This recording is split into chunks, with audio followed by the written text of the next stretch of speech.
Hello friends, welcome to this channel Easy Physics by Tushar sir. Here you will get all the concept, example and numerical of the 11th and 12th standard of physics subject. Today I am going to take lecture. Chapter will be alternating current and today topic will be NCERT exercise solution from 7.8 to 7.11. 7.7 तक हमने इसके last lecture में कर लिया है. अब हम आज का जो क्वेश्चन है वो देखते हैं 7.8 से 7.11 तक. सबसे पहले क्वेश्चन नंबर 7.8 दिया है. Suppose the initial charge on exercise 7.786 मिलीकूलम. यानी कि जो एक्सरसाइज का क्वेश्चन था 7.7, तो सबसे पहले 7.7 के एक्सरसाइज में क्या क्वेश्चन में दिया था वो मैं यहाँ पे लिख देता हूँ. वो आपका दिया था 7.7 का जो एक्सरसाइज था उसमें दिया था कि एक इंडक्टर है, L की वैल्यू दी थी 27 मिली हेनरी और C की वैल्यू C दिया था आपका 30 माइक्रोफैरेड. ऐसा क्वेश्चन में दिया था ये 7.7 में. ठीक है, अभी हम 7.8 पे आते हैं.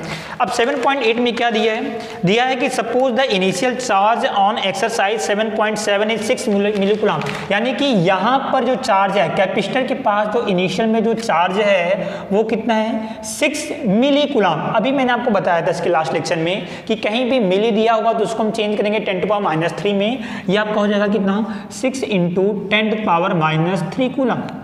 ये माइक्रो में दिया है तो ये 30 × 10⁻⁻6 फैरेड. ठीक है, तो क्या निकालना है?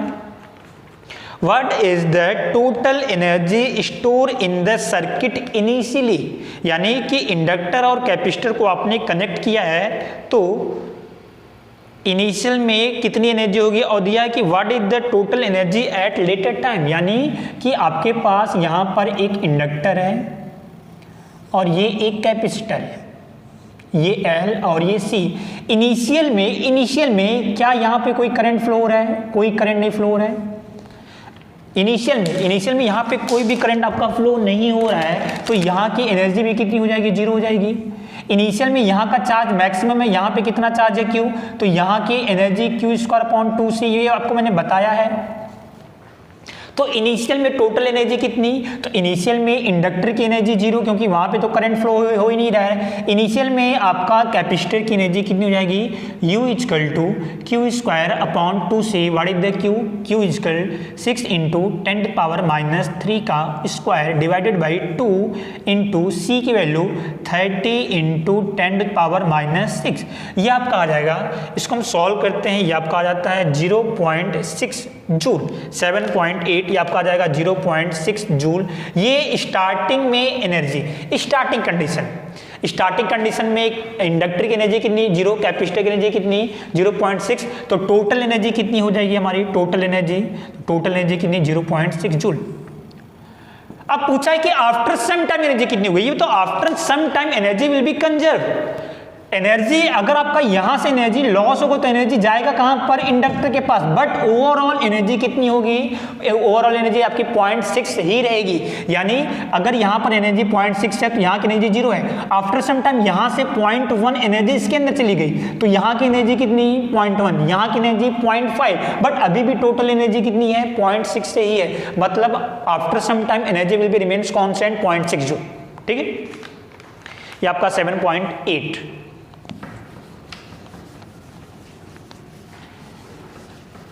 7.9 देखते हैं. दिया है ये LCR सर्किट. एक आपके पास सर्किट कौन सी है? LCR. R की वैल्यू दी है 20 ओम, L की वैल्यू दी है 1.5 हेनरी, C की वैल्यू दी है 35 माइक्रोफैरेड. तो 35 माइक्रो में दिया है तो इसको फटाफट चेंज कर लो. तो 35 × 10⁻�6 फैरेड. आगे it's connected to a variable frequency 200 volt variable frequency 200 volt AC supply. यानी कि वोल्टेज कितना दिया है? Vrms will be given 200. आगे when the frequency of supply is equal to natural frequency. बात समझना आप, यहाँ पे दिया है कि जो फ्रीक्वेंसी आप सप्लाई कर रहे हो और उस LCR सर्किट की जो नेचुरल फ्रीक्वेंसी अगर दोनों इक्वल हो जाए, सप्लाई फ्रीक्वेंसी और उस एलसीआर सर्किट की फ्रीक्वेंसी अगर ये दोनों इक्वल हो गए, इक्वल होने का मतलब क्या हुआ, XL should be equal to XC, यानी कि ये कौन सी केस आ गया आपका, ये आपका आ गया रेजोनेंस का केस। क्वेश्चन में दिया है कि supply frequency is equal to natural frequency, इसका मतलब क्या हुआ कि XL should be equal to XC, यानी ये कौन सी कंडीशन है आपकी, यहां पर ये रेजोनेंस की कंडीशन है, अनुनाद की अवस्था है ये, क्योंकि क्वेश्चन में दिया फ्रीक्वेंसी विल बी सेम। ठीक है, आगे तो what is the average power transfer to the circle in one cycle, तो यहां पर पावर कितना होगा, पावर का फॉर्मूला आपको पता है, P इक्वल टू मैंने लिखा तो V RMS I RMS, P equal to VI। Solve करते हैं, थोड़ा इसको सॉल्व करने की कोशिश करते हैं। सबसे पहले VRMS कैसे निकालोगे, तो वोल्टेज दिया है, VRMS तो दिया है डायरेक्ट 200, IRMS कैसे निकालोगे, तो IRMS का फॉर्मूला कितना, VRMS अपॉन Z, क्योंकि सर्किट आपकी LCR की है, इंडक्टर कैपेसिटर रेजिस्टेंस तीनों लगा है, तो करंट कितनी फ्लो होगी, VRMS upon Z, VRMS upon Z की जगह पे under root R square plus XL minus XC का होल स्क्वायर, क्यों, क्योंकि सर्किट कौन सी है, LCR। अब लेकिन सर्किट रेजोनेंस कंडीशन में है, जिसके कारण XL और XC आपका सेम हो जाएगा, यानी कि अब ये कितना बचेगा आपका VRMS अपॉन ये दोनों सेम, तो ये हो गया आपका 0, तो बचेगा कितना अंडर रूट R स्क्वायर, यानी कितना VRMS अपॉन R, तो VRMS कितना, what is the VRMS 200 and what is the R will be equal to the 20, ये आपका आ जाएगा कितना 10, ये आपका आ जाएगा कितना 10 एम्पियर। ठीक है, अब ये बताओ, अब ये 10 अगर आपका आ गया तो पावर कितना आ जाएगा, सिंपल सी बात है, बिल्कुल सिंपल, पावर का formula P equal to VRMS I RMS, VRMS की वैल्यू कितनी है, चैप्टर नंबर 3 में आपने पावर पढ़ा था, P इक्वल टू VI, यहां पे RMS चलता तो VRMS I RMS, तो VRMS कितना है 200, IRMS कितना है 10, तो that will be equal to the 2000, और ये पावर की यूनिट क्या होती है, watt, that is the answer. कुछ नहीं करना है, सब डायरेक्ट फॉर्मूले पर ही। आगे नेक्स्ट क्वेश्चन देखते हैं 7.10।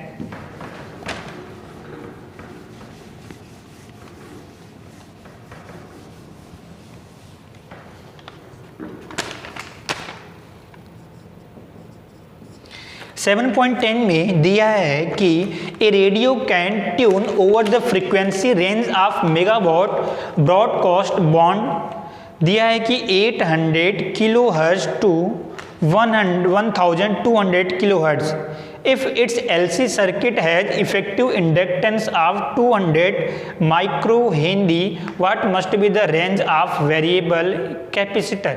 ठीक है, कोई दिक्कत नहीं। यहां पे दिया है कि जो फ्रीक्वेंसी कितनी दी है, इनिशियल फ्रीक्वेंसी कितनी देखो दिया है 800 किलोहर्ट्ज, यानी मिनिमम फ्रीक्वेंसी कितनी है, एफ मिनिमम 800 किलोहर्ट्ज, और मैक्सिमम फ्रीक्वेंसी कितनी दी है, मैक्सिमम आपका दिया है 1200 किलोहर्ट्ज, और दिया है कि जो एल की वैल्यू है वो दिया है 200 माइक्रोहेनरी, 200 माइक्रोहेनरी, ये तो चेंज रहेगा कितना 200 इंटू 10⁻⁶ हेनरी।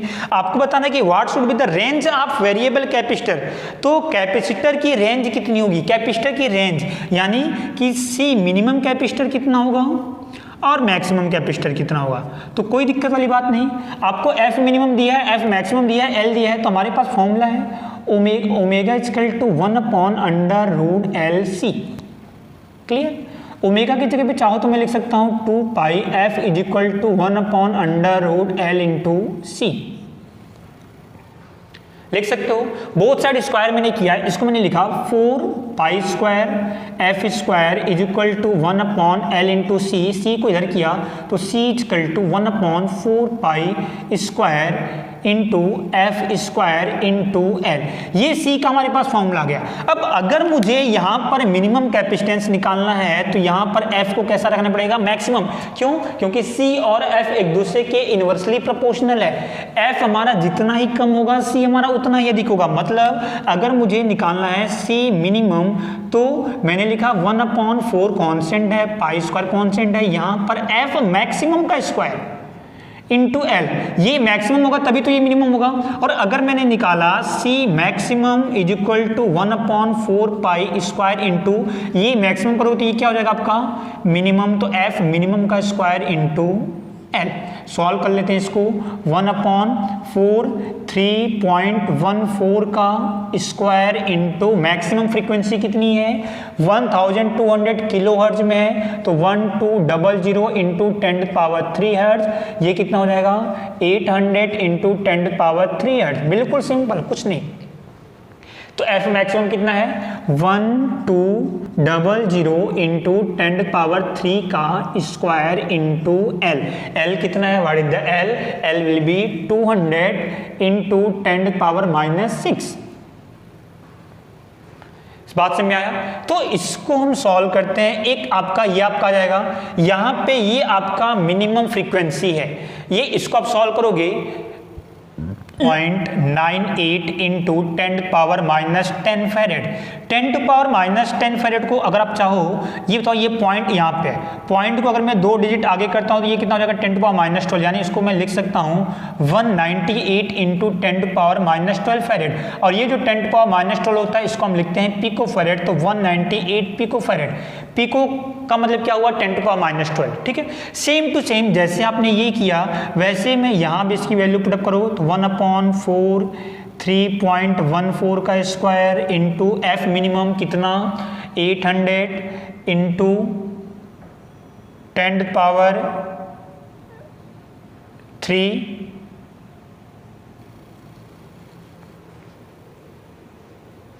सॉरी ये आपका आएगा 88, एक मिनट सॉरी, ये आपका आएगा आंसर, एक मिनट, ये जो आपका आंसर है ना ये आपका आएगा 88 इंटू 10⁻⁻12 फैरेड, ठीक है। तो इसको आप क्या लिख सकते हो, ये 10⁻⁻12 है तो ये आपका क्या हो जाएगा 88 पिको फैरेड, ठीक है। यहाँ पे कितना हो जाएगा आपका 1/4 3.14 का स्क्वायर, एफ मिनिमम की वैल्यू कितनी 800 इंटू 10⁻3 का square into what is the L, L will be 200 into 10⁻⁻6, ठीक है। ये हम पूरा का पूरा सॉल्व करते हैं, ये हमारा आता है 198 इंटू 10⁻⁻12 फैरेड। ये फिर से ये 10⁻⁻12 है तो इसको क्या लिखोगे 198 पिको फैरेड, यानी कि जो मिनिमम कैपेसिटर है वो आपका आ जाएगा 88 पिको फैरेड और जो मैक्सिमम है वो आपका आ जाएगा कितना 198 पिको फैरेड, ठीक है। ये आपका आंसर। अब इसके बाद से क्वेश्चन नंबर 7.11,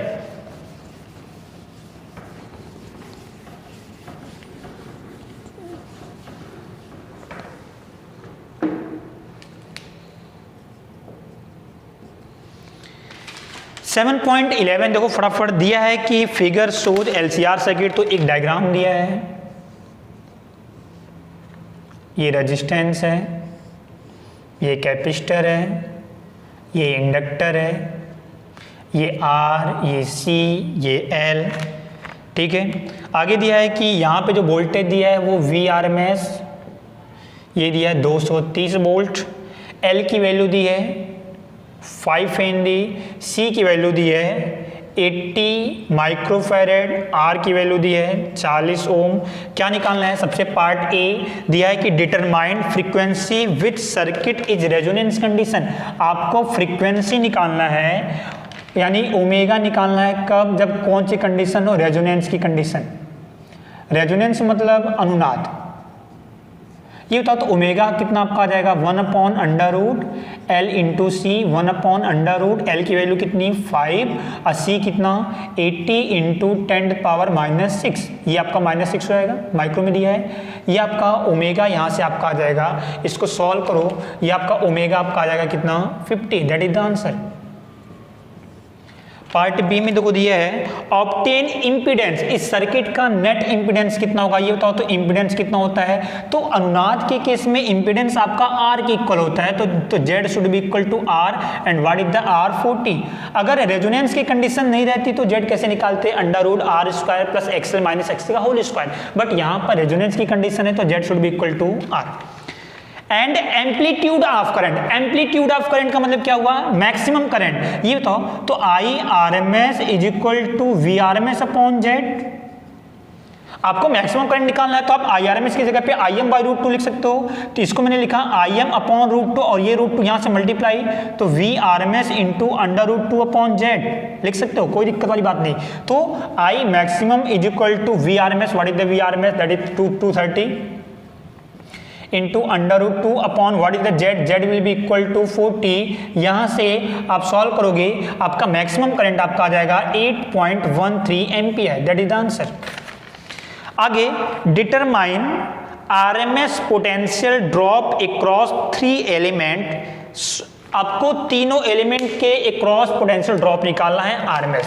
तो रेजिस्टेंस के लिए वोल्टेज ड्रॉप कितना होगा, तो रेजिस्टेंस के लिए voltage drop V R equal to I R M S into R, और इंडक्टर के लिए कितना होगा, तो I R M S into XL, और कैपेसिटर के लिए कितना होगा, तो I R M S into XC. तो आई आर एम एस कितना, आई आर एम एस कितना आपका आ जाएगा, I R M S equal to I M by root two 8.13 upon root two, solve करते हैं 5.74, बिल्कुल सेम यहाँ पे 5.74 into what is the R, R will be 40, यहाँ पे मैंने लिखा 40, इसको मैंने सॉल्व किया, ये आपका आ जाता है, इसको आप सॉल्व करोगे इंडक्टर के केस में ये आपका आ जाएगा कितना 230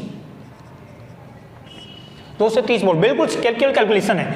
आई आर एम एस कितना 5.74 into what is the XL, XL की जगह पे चाहो तो आप ओमेगा इंटू एल लिख दो, एक्सएल की जगह पे आप लिखते हो ओमेगा इंटू एल, और ओमेगा की जगह पर कितना 2 पाई एफ इंटू, अच्छा ओमेगा तो आपने ऑलरेडी निकाल के रखा है ना, एक्सएल ओमेगा तो आपने निकाल के रखा है 50, कोई दिक्कत नहीं 50, और इंटू एक्सएल की जगह पर ओमेगा इंटू एल, और एल की जगह पर कितना, एल आपका दिया है 5, यहां से मैंने VL निकाला, आपका आता है 1437.5, VC कितना आपका आ जाएगा, IRMS कितना 5.74, और XC की जगह पर 1 अपॉन ओमेगा C, तो 1 अपॉन ओमेगा कितना, ओमेगा आपका 50, और C की वैल्यू कितनी है 80 माइक्रोफैरेड, तो 80 इंटू 10⁻⁻6, इसको हम सॉल्व करते हैं, ये भी हमारा आता है 1437.5, ये आपका कैपेसिटर का वोल्टेज, ये आपका इंडक्टर का वोल्टेज, ये आपका रेजिस्टेंस का वोल्टेज। ये अब क्वेश्चन में दिया है कि आप प्रूफ करो कि एलसी के लिए जो वोल्टेज ड्रॉप होगा वो 0 होगा, तो ये बताओ, तो इंडक्टर का वोल्टेज ड्रॉप देखो कितना 1437.5, कैपेसिटर का वोल्टेज ड्रॉप कितना 1437.5, ये तो इनके वोल्टेज ड्रॉप अक्रॉस एलसी, तो वोल्टेज ड्रॉप अक्रॉस एलसी आपका 0 हो गया ना, अगर आप पोटेंशियल डिफरेंस दोनों का देखो कितना आपका आ गया 0, ठीक है। तो इस तरीके से आपका ये चैप्टर नंबर 7 आपका कंप्लीट होता है, बाकी का हम नेक्स्ट लेक्चर में देखेंगे। Thank you.